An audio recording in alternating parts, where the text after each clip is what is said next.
இங்கு நீ வா எந்தன் நெஞ்சில் பஞ்சம் வஞ்சம் நஞ்சே மிஞ்சும் உடல் வேறு வேறாகி உயிரை தந்தவளே நானே நாகம் நானே.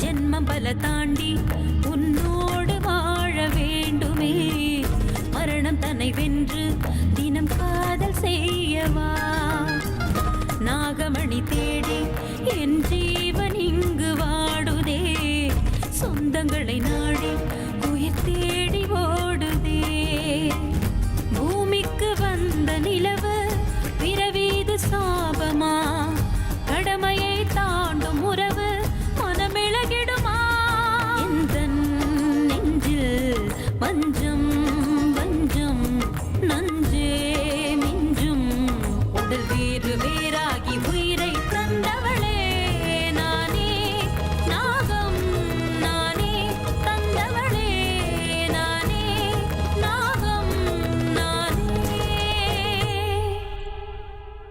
எதுக்கு இப்படி யோசிக்கிறேன்? நானே இதெல்லாம் கொண்டு போய் ஹோம குண்டத்துல போட்டுடுறேன். பயப்படுறதுக்கெல்லாம் ஒன்றும் இல்லை. எனக்கே இப்படி ஆகுது. அமிர்தம் இங்கதான் எங்கேயோ இருக்கிற மாதிரி எனக்கு தோணுது. அவங்க இங்க வந்திருக்காங்களா? எங்க பாம்பு? அங்கதான் பார்த்தேன். அது பாக்குறதுக்கு எப்படி இருந்துச்சு? ரொம்ப பெருசா இருந்துச்சு, பளபளன்னு இருந்துச்சு. அப்படின்னா அது நாகராணி தான்.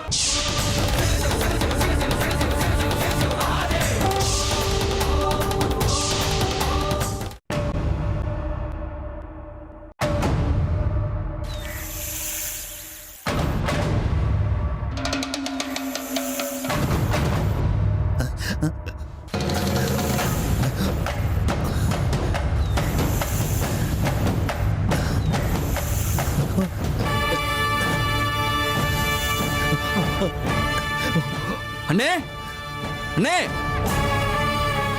எங்க போனார் இவர?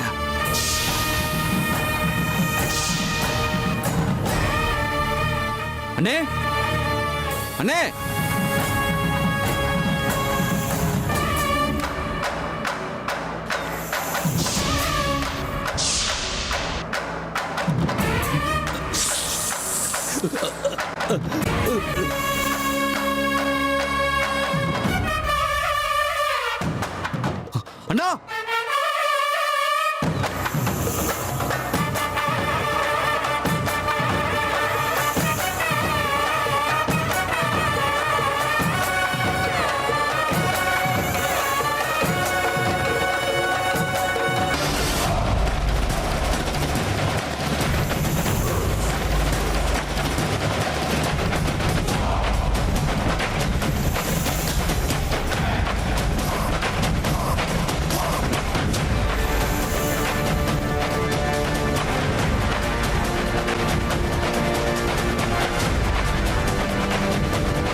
அண்ணா அண்ணே,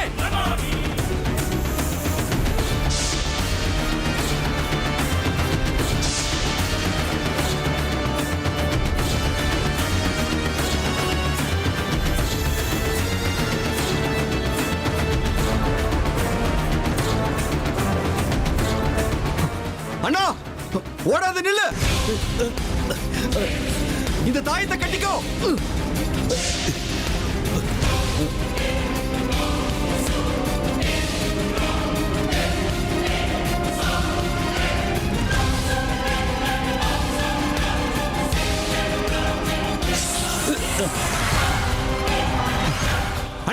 தள்ளி போ.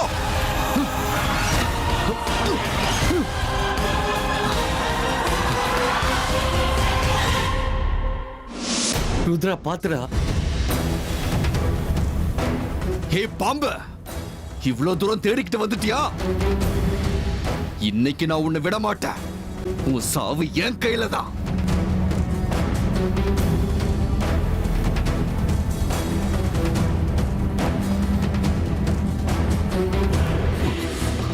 ருத்ரா அண்ணா, ருத்ரா அண்ணா, ருத்ரா அண்ணா, அண்ணா, உங்களுக்கு ஒன்றும் ஆகல இல்ல?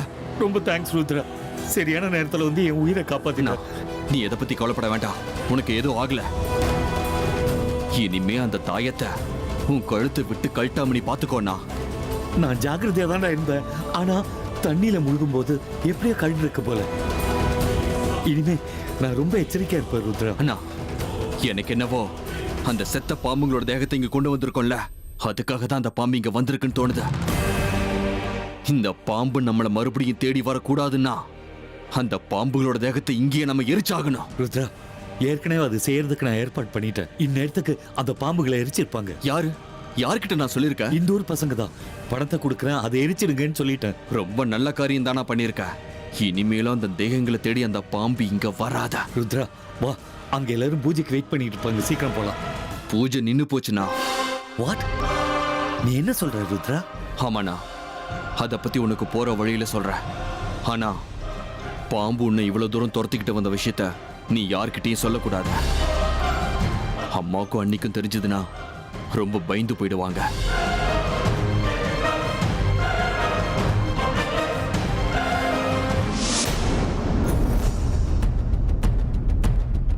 சம்போ சங்கரா. ஆண்டவா, என்னப்பா உன் திருவிளையாடல்? அமிர்தாவோட வாழ்க்கையில ஏன் இப்படி விளையாடிக்கிட்டு இருக்க? அவளுடைய அம்மாவும் அப்பாவும் ஆபத்தான நிலைமையில இருக்காங்க. இவங்களை எல்லாம் காப்பாற்ற வேண்டிய கடமை உன்னுடையது தானே அப்பா. ஏன் இப்படி கண்ணை மூடிக்கிட்டு உட்கார்ந்துருக்க? அமிர்தா தன்னுடைய அம்மா அப்பா தேகத்தை காப்பாற்ற முடியாத அளவுக்கு நிராதரவா நிக்கிறாளே. உன்னை வேண்டி கேட்டுக்கிறேன்ப்பா, அந்த தேகங்களை நீதான் காப்பாத்தணும் நீலகண்டா, நீதான் காப்பாத்தணும்.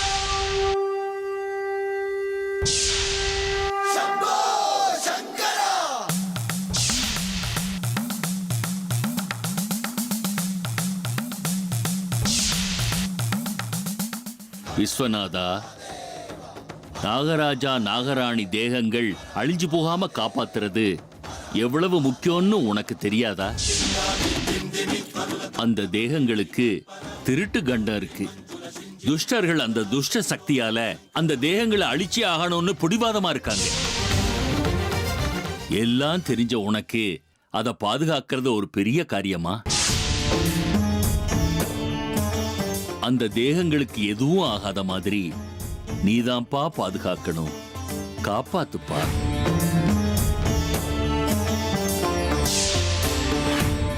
ஓம் நம சிவாய. ஓம் நம சிவாய. காலத்ரிகால நேத்ரத்ரி நேத்ர சூலத்ரி சூலகாத்ரம்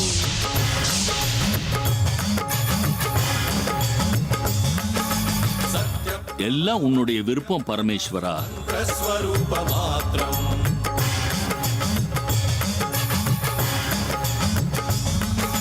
நிஷ்பிரபஞ்சாதி நிஷ்க நன்றி, ரொம்ப நன்றி சுவாமி. இனி உன்னோட பாதுகாப்புல இருக்கிற அந்த தேகங்களுக்கு எந்த ஆபத்தும் ஏற்படாது. சச்சித் பிரமாணம் நன்றி சுவாமி. சம்போ சிவசங்கரா, சம்போ சிவசங்கரா. தீர்காயுசா இருங்கோ. 100 வருஷம் நன்னா ஆரோக்கியமா இருங்கோ.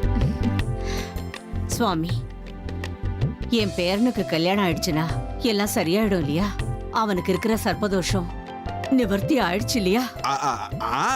அதெல்லாம் கண்டிப்பா நிவாரணம் ஆயிடுச்சுமா.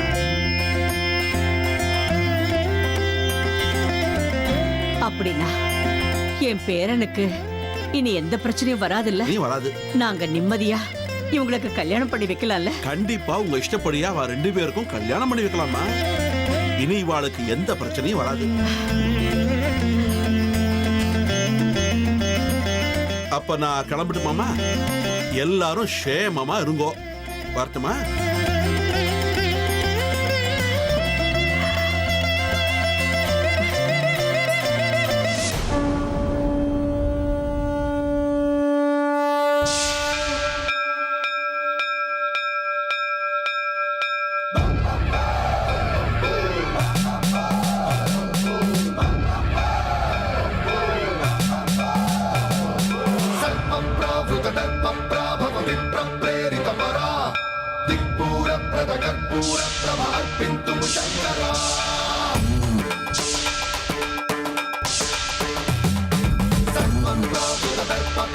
நாகேஸ்வரா, இன்னும் உனக்கு என் மேல கருணை இருக்குன்னு எனக்கு இப்பதான் தெரிஞ்சது. அதனால்தான் அந்த சுவாமிஜி மூலமா என்னை இந்த இடத்துக்கு வர வச்சிருக்க. என் எதிரி இங்க கிடைப்பான என்னை இங்க வர வச்சிருக்க. உனக்கு எப்படி நான் நன்றி சொல்றதுன்னே தெரிய மாட்டேங்குது. ஆனா ஒண்ணு மட்டும் உறுதி, இன்னில இருந்து என் லட்சியம் குறிக்கோள் என்னங்கறத நீ எனக்கு காட்டி என் லட்சியத்தை நிச்சயமா அடைவேங்கிற நம்பிக்கைய எனக்கு கொடுத்திருக்க. விடமாட்டேன், யாரையும் விட மாட்டேன். என் அப்பாவையும் அம்மாவையும் கொண்ட அந்த பாவிகளை நான் விட்டு வைக்க மாட்டேன். சாகடிப்பேன், ஒவ்வொருத்தரையும் சாகடிப்பேன், சாகடிப்பேன்.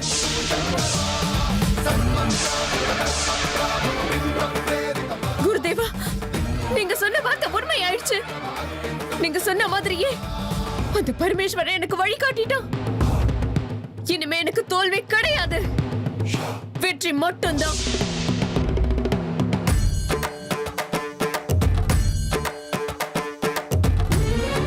அர்ச்சகரே, தயவு செஞ்சு என்கிட்ட உண்மையை சொல்லுங்க. உண்மையை நீங்களே என்கிட்ட சொல்லுவீங்கன்னு நான் நம்புறேன். சொல்லுங்க, இன்னைக்கு சர்ப்ப சாந்தி பூஜை பண்ணீங்கல்ல, அது அறக்குறைய நின்னு போச்சுல்ல?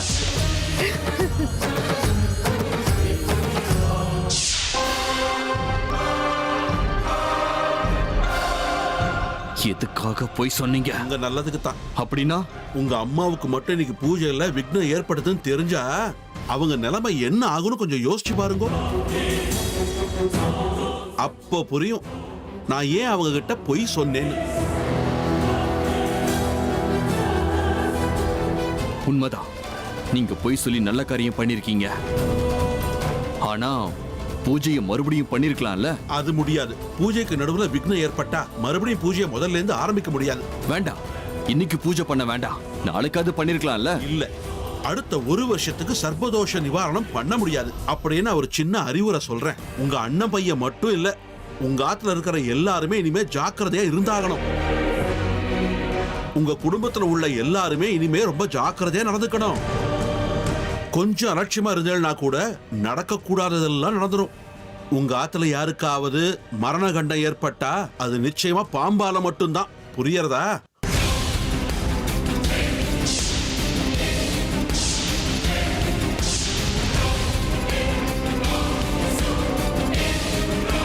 விஷ்ணு வந்த உடனே கிளம்பிடலாம். சந்தோஷமா இருக்குக்கா. விஷ்ணு, கிளம்பிடலாமா? சரி, கிளம்பலாம். எங்க ருத்ராவை காணோம்? அதோ சித்தப்பா வராரு. அம்மா வாங்க, சீக்கிரமா இங்கிருந்து போயிடலாம். சரி, கிளம்பலாம். இன்னொரு தடவை சாமியை தரிசனம் பண்ணிட்டு போயிடலாம். வாங்க.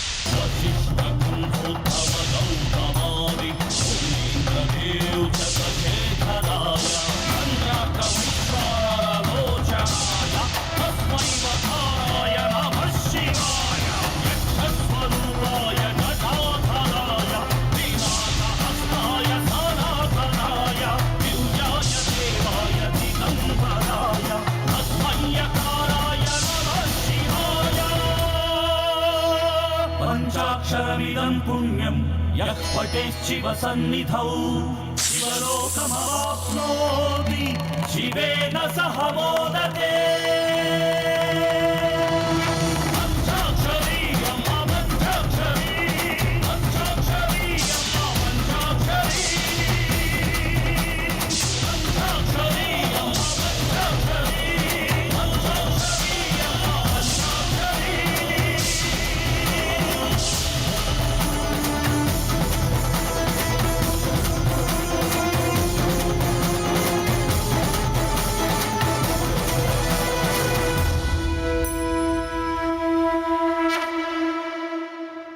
நீங்க எல்லாரும் ரொம்பவே அந்யோன்யமா நிம்மதியா சந்தோஷமா இருக்கீங்க.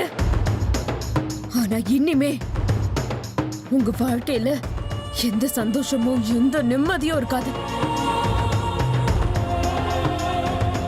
உங்க எல்லாரோட வாழ்க்கையும் நான் நரகமாக்குறேன்.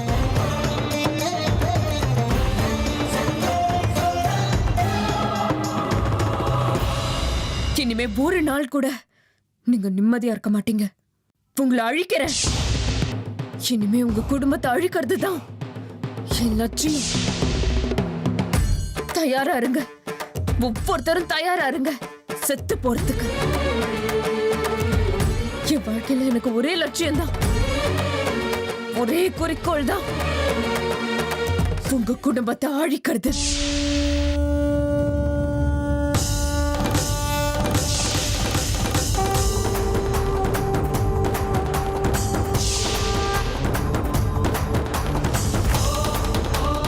அர்ஜுன் நல்லா இருக்கணுங்கிறதுக்காக தானே கோவிலுக்கு வந்து பூஜை பண்றீங்க. அர்ஜுன் உங்க செல்ல பிள்ளை இல்லையா? உங்களோட செல்ல பிள்ளை தான் என் பலி. அவனை காப்பாத்துறது யாராலையும் முடியாது. அர்ஜுன் சாவு என் கையில தான். இது சத்தியம்.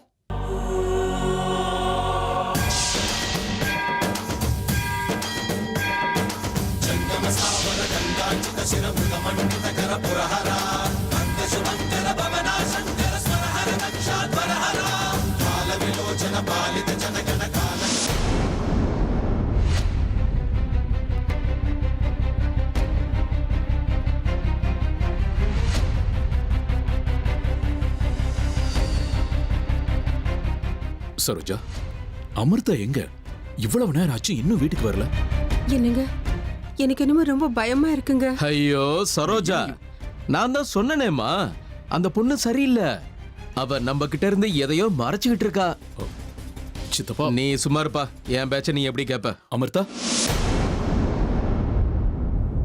இவ்வளவு நேரம் எங்கம்மா போயிருந்த? அமிர்தா, போகும்போது என்கிட்ட ஒரு வார்த்தை சொல்லிட்டு போயிருக்கலாம்ல. அப்பா அம்மா, நீங்க ஒன்றும் பயப்படாதீங்க. இவ்வளவு நேரம் நான் கோவில்ல தான் இருந்தேன். ஓ, கோவிலுக்கு போயிருந்தியாமா? அப்படியே வேற எங்கேயாவது? ஆமா, நான் தக்ஷக வனத்துக்கு போயிட்டு வரேன். பாம்புகள் கூட இருக்க ஆசையா இருந்துச்சு, இருந்தேன். அது மட்டும் இல்ல, 2 பாம்பை வீட்டுக்கு கூட்டிட்டு வந்திருக்கேன். வெளியே தான் இருக்கு, போய் பாருங்க.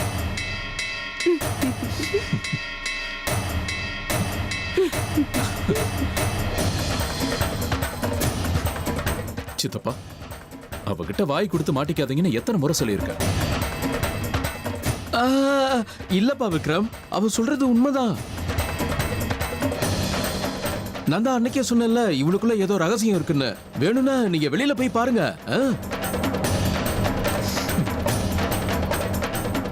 மாமா, விளையாடுனது போதும், எல்லாரும் சாப்பிட வாங்க. அமிர்தா, நீயும் வாமா, போய் கை கால் கழுவிட்டு வா, சேர்ந்து சாப்பிடலாம். உனக்கு பிடிச்ச ஐட்டம் செஞ்சிருக்கேன். என்னங்க, வாங்க. மாமா, நீங்களும் வாங்க.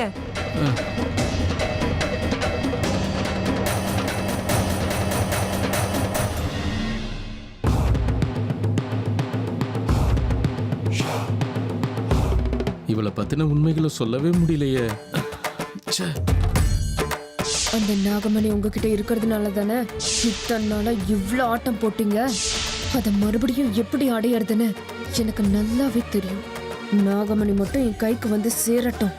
அதுக்கப்புறம் எந்த தாயத்து எந்த எதிரியை காப்பாத்துதுன்னு பார்த்துடு. பாருங்க, நாளைக்கு நான் ஆஃபீஸ்க்கு வர மாட்டேன். ஆமா, என் பையன் கரண் கிட்ட இன்ஸ்ட்ரக்ஷன்ஸ் எல்லாம் நான் கொடுத்துட்டேன். அவன் ஹேண்டில் பண்ணிப்பான். ஓகே ஓகே, பாய். அண்ணா, வா ருத்ரா.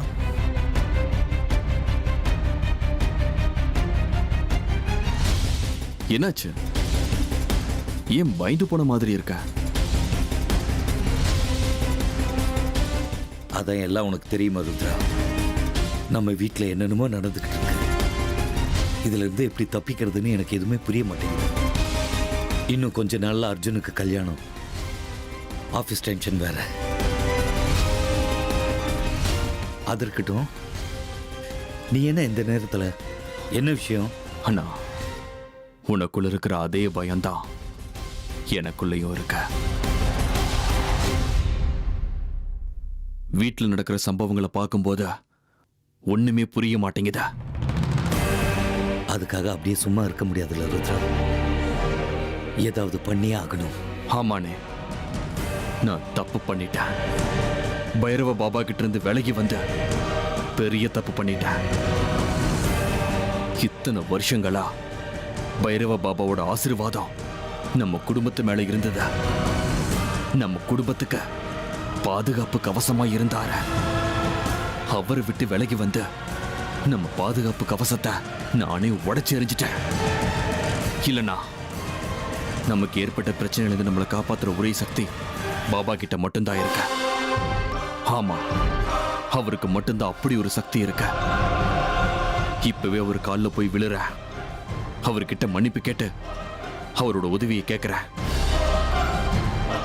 நம்ம குடும்பத்துக்கு பாபாவோட ஆசீர்வாதமும் பாதுகாப்பும் நிச்சயமா வேணும். நமக்கு வேற வழியே இல்லைனா. ஆமா ருத்ரா, நீ சொல்றதும் சரிதான் எனக்கு படுது. நம்ம உன்னத்தை இழந்த அப்புறம் தான் இழந்த அந்த பொருளுடைய மதிப்பு நமக்கு புரியுது. சரி, நீ போய் பாபாவை சமாதானப்படுத்தி திரும்ப கூப்பிட்டு வர்றதுக்கு என்ன பண்ணுமோ அது பண்ணு.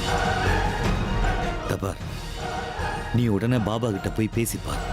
அவரோட காலில் வேணா விழு. மொத்தத்துல நாம தூக்கக்கூடாது. சரிண்ணா, நாளைக்கு காலையில பாபா கிட்ட போறேன். இந்த வீட்டோட பாதுகாப்பு கவசத்தை திரும்ப கொண்டு வந்தே தீருவேன். நீ கவலைப்படாம ரெஸ்ட் எடுத்துக்கோ.